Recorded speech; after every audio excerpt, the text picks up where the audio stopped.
दोस्तों, मैं हूं दिनेश की और आप सबका स्वागत है न्यूज़ टाइम के अंदर।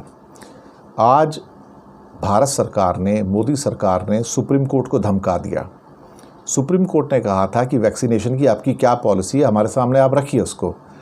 तो सरकार ने कह दिया कि आप वैक्सीनेशन की जो हमारी पॉलिसी है उसमें आप एक्स्ट्रा ऑर्डिनरली ज़्यादा इंटरफेयर कर रहे हैं, ये आप मत करिए, ये आपका डोमेन नहीं है।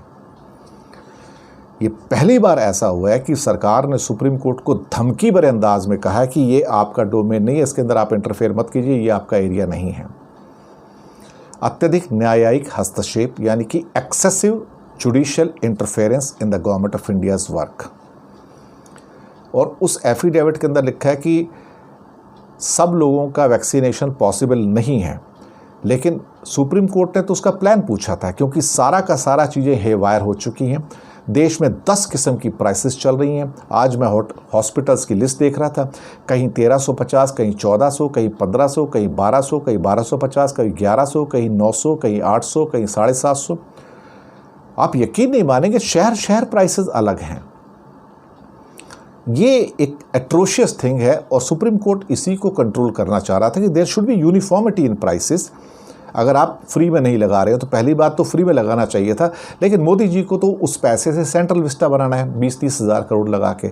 उन्हें आपको टीका थोड़ी देना है, उनकी प्रायोरिटी क्या, अपने लिए महल बनाना है। जब राजा अपने लिए महल बनाने को तैयार हो और तुम जाओ भाड़ में, तुम्हें क्या करना है, तुम जनता हो, तुम्हें कोई फ़र्क नहीं पड़ता है ना। तो उन्होंने वहाँ पर जो एफिडेविट दिया कि हो सकता है आप जो इंटरफेयर कर रहे हैं हमारे वर्क के अंदर, वो हो सकता है आपकी नीयत साफ़ हो, लेकिन इसके परिणाम अच्छे नहीं होंगे। और ये एक तरह से देखा जाए तो अच्छी खासी धमकी है, ख़ास तौर से सुप्रीम कोर्ट को केंद्र सरकार के द्वारा।